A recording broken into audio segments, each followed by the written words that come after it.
तो दोस्तों, एक और नया दिन और मैं बलजीत परमार हाजिर हूँ एक नई कहानी, एक नया किस्सा लेकर।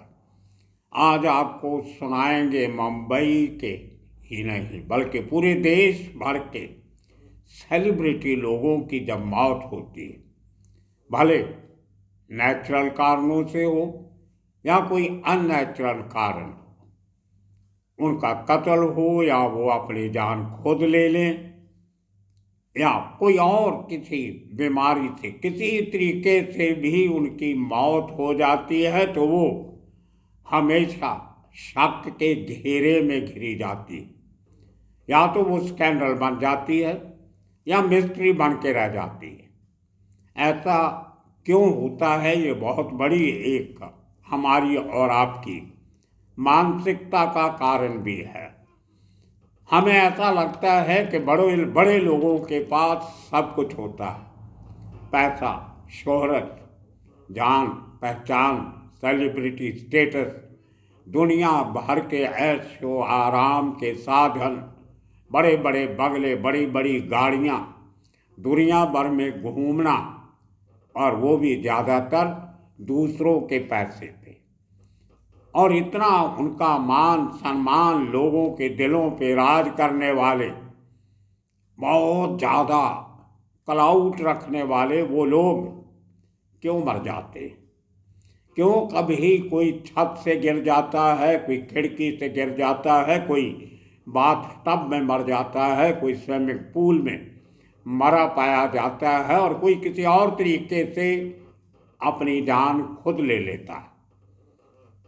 लेकिन उनकी ये पूरी मरने की दास्तान एक मिस्ट्री बनी रहती है। समय समय पर उन पे सवाल उठते रहते हैं, क्योंकि एक तो लोगों को यकीन नहीं आता कि ये आदमी इस तरह भी कर सकता है, और दूसरा पुलिस की जो जांच होती है वो बहुत बार निष्पक्ष नहीं होती, बायस्ड रह जाती है, बहुत कुछ छुपा लिया जाता है, कारण कुछ और होते हैं, बताए कुछ और जाते हैं, क्योंकि अगर हकीकत सामने आएगी तो बहुत कुछ उल्टा सीधा हो जाता है।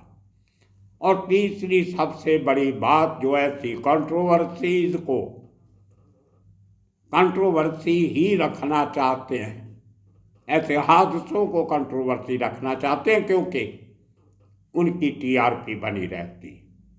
जब कोई इसी किस्म का हादसा हो जाता है तो उसको बड़ी सलामी टेक्निक से छोटे छोटे टुकड़ों में बांट बांट के पेश करते हैं, ताकि उनकी चैनल, उनके अखबार आगे चलते रहे। लेकिन आपको हैरानी होगी कि वो हमारा फिल्म मीडिया, हमारा बॉलीवुड, जहाँ हमारी रीजनल फिल्में, जिनमें वो लोग जिंदगी के हर पहलू पे फिल्म बनाते हैं, कोई बड़ा आदमी हो, किसी ने बड़ा काम किया हो, किसी की अचनचेत किसी तरीके से मौत हो जाए तो फटाफट फिल्में अनाउंस हो जाती। कोई बड़ा गैंगस्टर हो, उसका एनकाउंटर हो जाए तो उसमें फिल्म बन जाती। वो लोखंड वाला एनकाउंटर हो या बडाला का एनकाउंटर हो या कोई इस किस्म का और। लेकिन जब उनके अपने लोग संदिग्ध हालतों में मरते, मिस्टीरियस डेथ उनको मिलती है, उनके ऊपर कभी फिल्म नहीं बनाते, क्योंकि वहाँ पे उनकी रिश्तेदारियाँ होती हैं, उनका अपना इंटरेस्ट होता है, उसमें उनकी कुछ भावनाएं जुड़ी होती हैं जिनको वो उजागर नहीं करना चाहते। वरना इन सब इंसिडेंट्स के बारे में अगर फिल्म इंडस्ट्री के लोग ही नहीं जानते तो और कौन जानेगा? सच सबको पता होता है, लेकिन उस सच की बात ये लोग कभी नहीं करते। बहुत बड़े माफिया ऑपरेट करते हैं फिल्म इंडस्ट्री में भी, अंदर भी और उनके बाहर भी। उस माफिया की कभी बात नहीं करेंगे, वो डोंगरी के माफिया की बात करेंगे, नागपाड़ा के माफिया की, दगड़ी चाल की, या तिलक नगर के माफिया की बात करेंगे, अपने अंदर के माफिया की बात नहीं करते। अब जब ऐसे लोगों की मौतों की बात करें तो सबसे पहला किस्सा बड़े आदमियों में से याद आता है मनमोहन देसाई, सेलिब्रिटी डायरेक्टर, एक लाइन में लगातार 9 फिल्में हिट दी 70s में।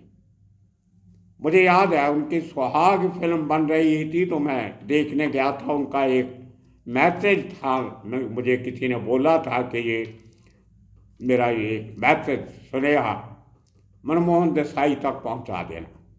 सुहाग फिल्म थी, मुझे आज भी याद है। और मैं वहाँ पे उनके जो रिकॉर्डिस्ट थे, साउंड रिकॉर्डिस्ट, मिस्टर मदन प्रकाश मेरे बड़े प्यारे मित्र थे, आज भी हैं। आजकल तो वो शायद जो साउंड रिकॉर्डिस्ट एसोसिएशन है फिल्म नगरी की, उसके शायद वो चेयरमैन या प्रेसिडेंट भी हैं।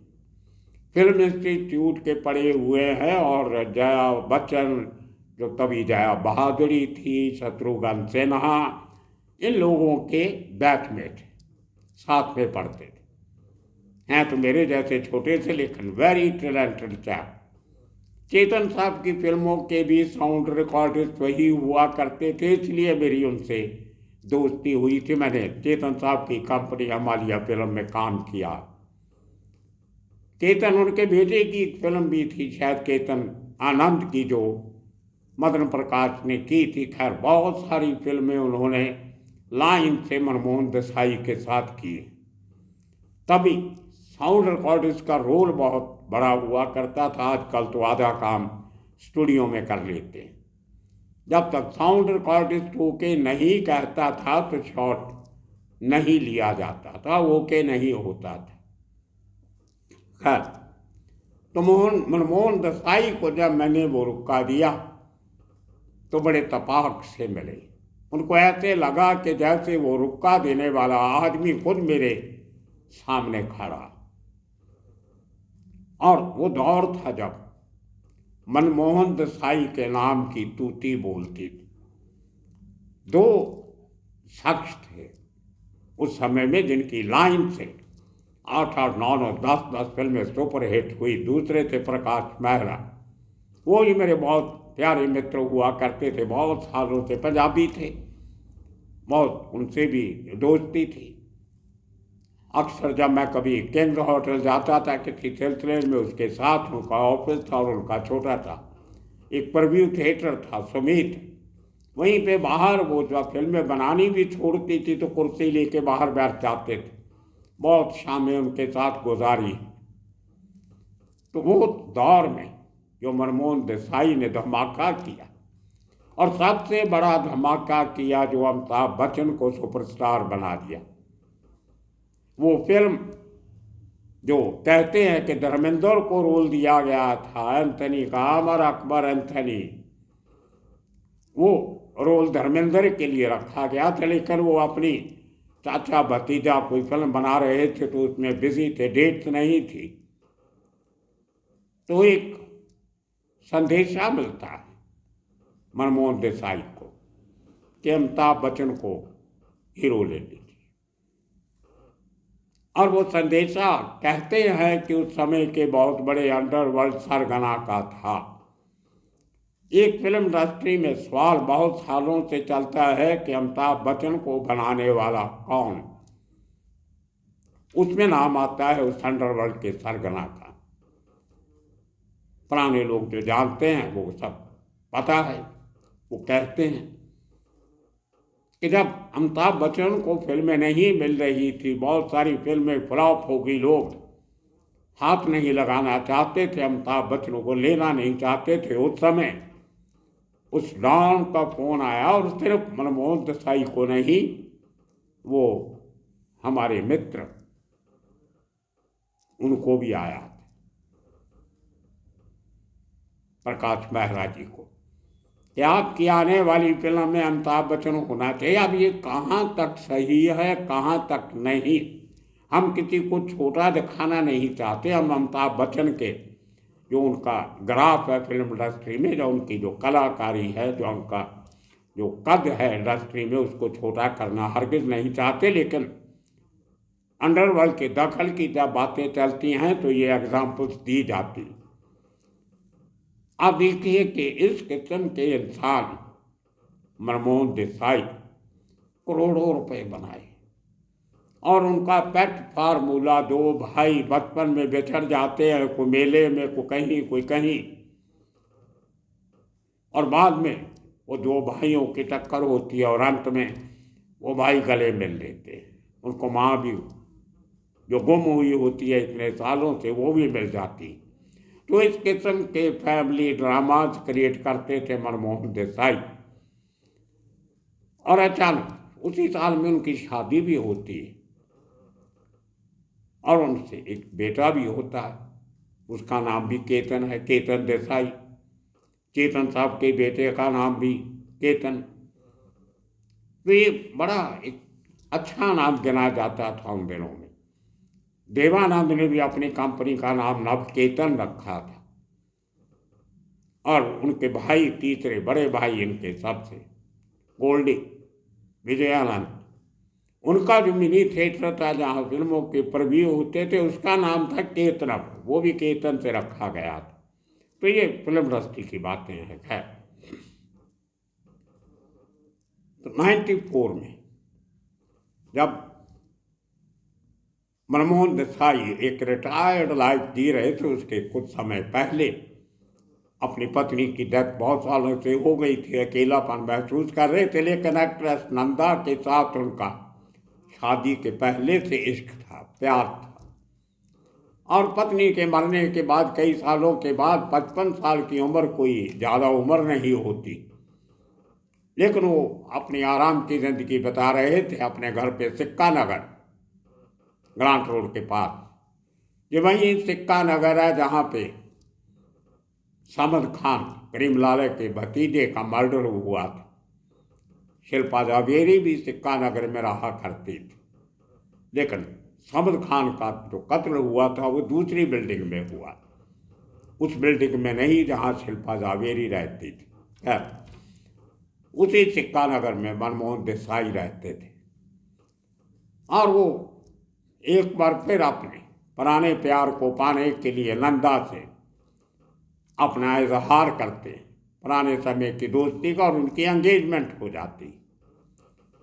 2 साल तक साथ में रहते, पक्की शादी नहीं करते, लेकिन क्या बात हुई नहीं हुआ, 94 में अचानक एक दिन खबर आती है कि मनमोहन देसाई अपनी बिल्डिंग की बालकनी से गिर गए हैं और उनकी मौत हो गई। एक्सीडेंटली गिरे या जानबूझ के छलांग लगाई, वो आज तक मिस्ट्री है। इसलिए मैं कहता हूँ कि बड़े लोगों की मौत मिस्ट्री बन जाती। इससे बिल्कुल मिलता जुलता कार्ड उन्हीं दिनों का, 93 के ब्लास्ट के बाद की बात। दिव्या भारती, छोटी सी उम्र, 20 साल भी नहीं थी अभी। मैं आपको एक एपिसोड में बता चुका हूँ, उनके पिता मिस्टर O.P. भारती, जो एक इंश्योरेंस कंपनी में काम किया करते थे, चांद सोसाइटी में उनका घर था, मेरे पड़ोसी थे, लेकिन वो किराए पे दिया था मेरे दोस्त अमर को। लेकिन आना जाना रहता था और पंजाब एसोसिएशन के साथ बहुत एक्टिव थे, तो वहाँ भी हमारी मुलाकातें होती रहती थी। जब बैसाखी की रात हम मनाते थे, प्राण साहब, ये सब मैं वो किस्सा सुना चुका हूँ आपको। तो एक दिन अचानक उनकी बेटी, होनहार बेटी, 2-3 सालों में बहुत बड़ी स्टार बन गई और अपने पसंदीदा डायरेक्टर नाडियाडवाला से शादी भी हो जाती है साजिद से। अचानक एक दिन खबर आती है कि वो 7 बंगला 4 बंगला के सिग्नल पे एक हाई राइज अपार्टमेंट की खिड़की से गिर जाती है और इस दुनिया से चली जाती। बुरा तो हमें भी लगा था, हमारे मित्र की बेटी थी, लेकिन क्या कर सकते। अब वो गिरी, जहाँ गिराई गई, जहाँ एक्सीडेंट था, जहाँ कुछ और था, ये कंट्रोवर्सी आज तक जिंदा है। उस मरी को बहुत साल हो गए।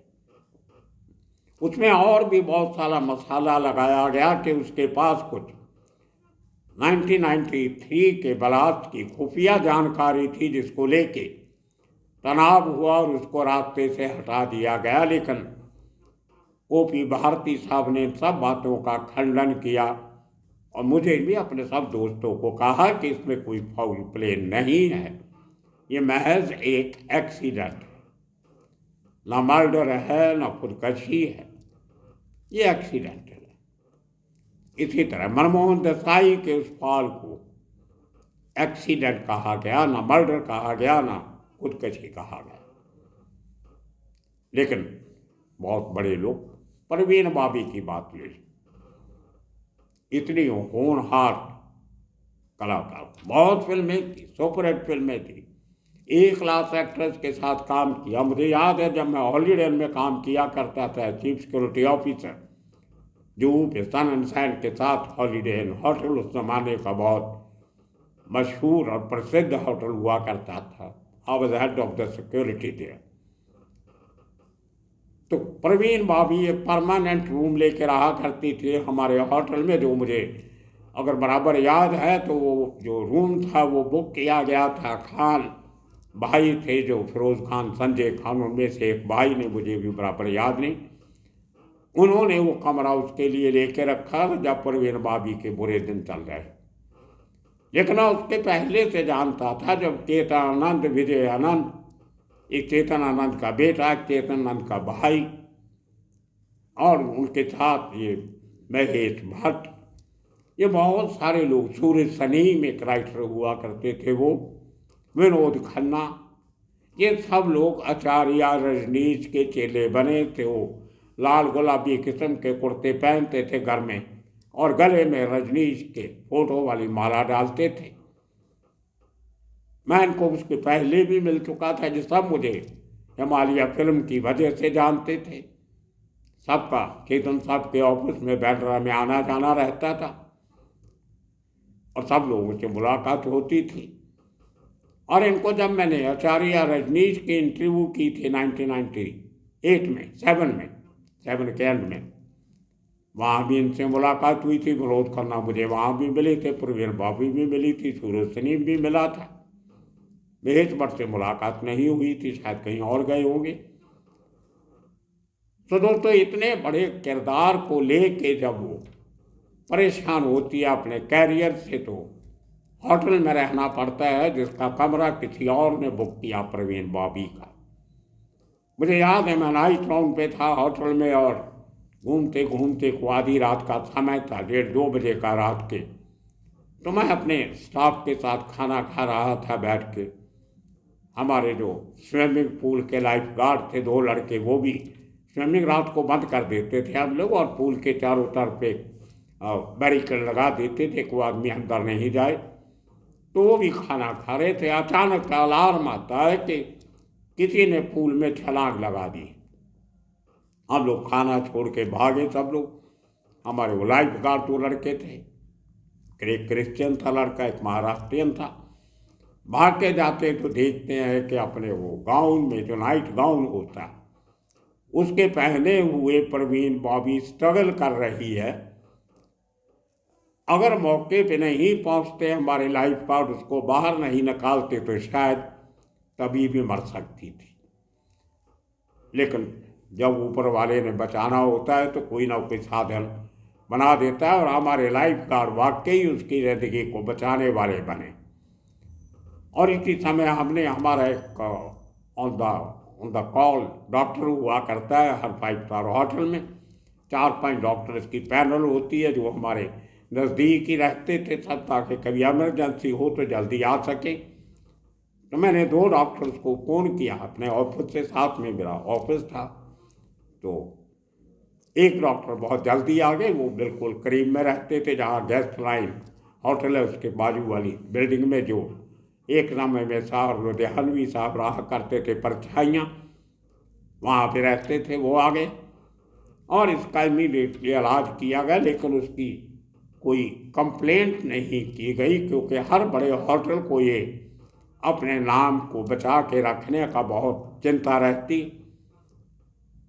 अगर पुलिस केस हो जाता तो सुबह अखबारों में सुर्खियाँ होती, परवीन बाबी ने खुद को मारने की कोशिश की, हॉलीवुड में ये हो गया, वो हो गया, वो स्कैंडल 25-20 दिन चलता रहता। लेकिन फिर भी कहीं ना कहीं से पुलिस को खबर लग गई तो आए, लेकिन परवीन बाबी तब तक ठीक थी। नशा भी उतर गया था। नशे की हालत में जो हरकत की थी उसने, तो उसके पहले भी एक दो बार दोस्तों ने बताया कि उसने अपने फ्लैट में भी खुदकशी करने की कोशिश की थी, तब भी बच गई थी। तो एक टेंडेंसी उसके अंदर जन्म ले चुकी थी और आखिरकार उसने वही किया जो करना चाहती थी।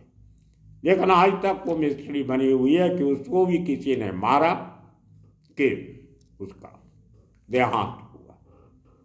श्रीदेवी का केस भी आपने सुना, दुबई में अपने होटल रूम के या घर पे जहाँ भी रह रहे थे, अपने बाथरूम में जो टब होता है, बाथिंग टब, उसमें मरी पाई गई।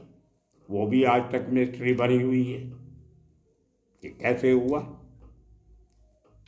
आपने एनडी का केस एक साल पहले हमने बहुत बड़ा एपिसोड बनाया था। Nitin Desai, celebrated set designer, Hindi film industry की बहुत बड़ा स्टूडियो, 150 करोड़ रुपए का बनाया, लेकिन उसका कर्जा नहीं उतार सके और उनको अपनी जान लेनी पड़ी अपने स्टूडियो में, जिसको बड़े प्यार से उन्होंने बनाया। तो ये सेलिब्रिटीज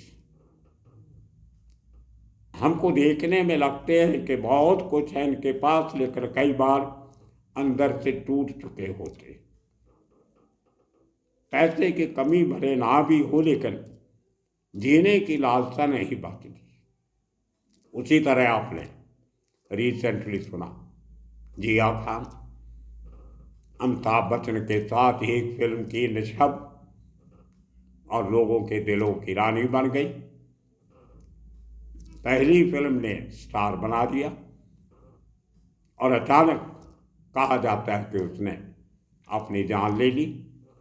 बड़ी जद्दोजहद के बाद, लंबी कानूनी लड़ाई के बाद सूरज पंचोली को अरेस्ट किया गया, लेकिन अबैटमेंट में अरेस्ट किया गया और वो केस भी अभी ठंडे बक्से में चल रहा है। उसकी माँ ने बहुत कोशिश की कि उसकी बेटी को इंसाफ मिले, लेकिन कहीं किसी नतीजे पे पहुंचता नजर नहीं आ रहा।